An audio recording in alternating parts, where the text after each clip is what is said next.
Hi everyone, my name is Samra and I would like us all to take a trip down memory lane and think about how our lives were like when we were an adolescent.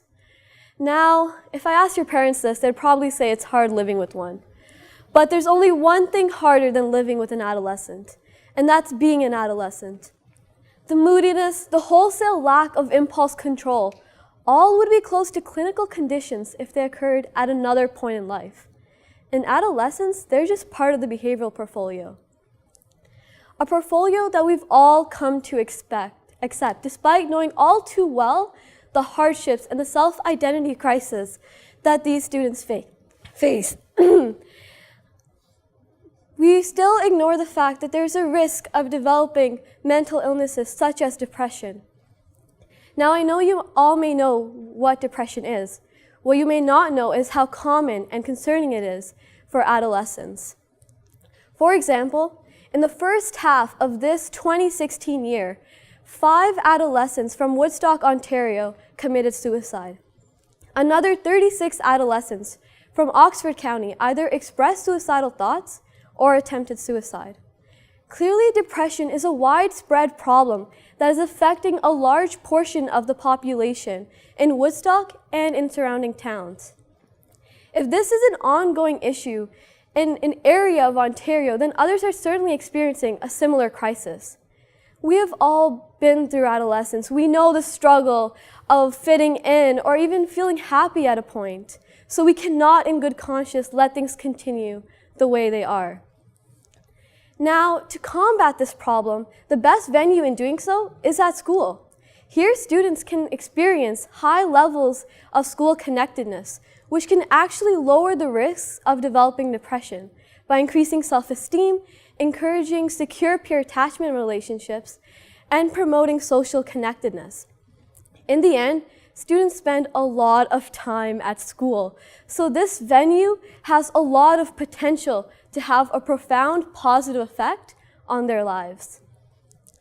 To begin with, school connectedness refers to the extent of a student experiencing feelings of acceptance, respect, inclusion, and support at school. Research has found that after collecting data from students a year apart, those who initially reported low school connectedness developed mental health symptoms a year later. This shows that school connectedness does have the power to have an impact on this problem. Those who experience high levels of school connectedness also experience high self-esteem and more secure peer attachment relationships. Now, self-esteem refers to the feelings of one's own worth and value, whereas peer attachment relationships look at the type of relationship you have with your peers.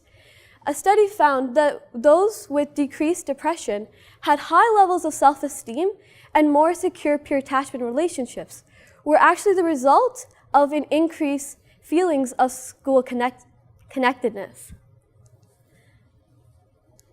There we go. Now, school and social connectedness can cooperatively lower the risks of developing depression. Social connectedness refers to the type and quantity of relationships you have with your peers. Now, a study looked at these two factors and compared them with their relationship with depression. And what they found is that when someone experiences low school connectedness, they are at risk of developing depression, regardless of the levels of social connectedness. Now, although the importance of school connectedness is highlighted in this situation, when both are present, the person is least likely to develop depression.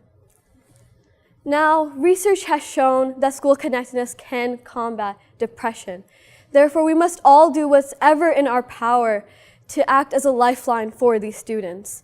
By teaching and training teachers about this, they can then promote school connectedness within their own classrooms.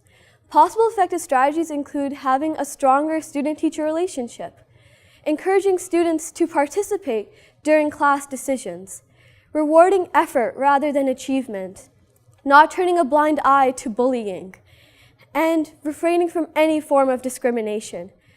By teachers acting as a role model and encouraging their students to respect one another, this is a great way in which we can handle this.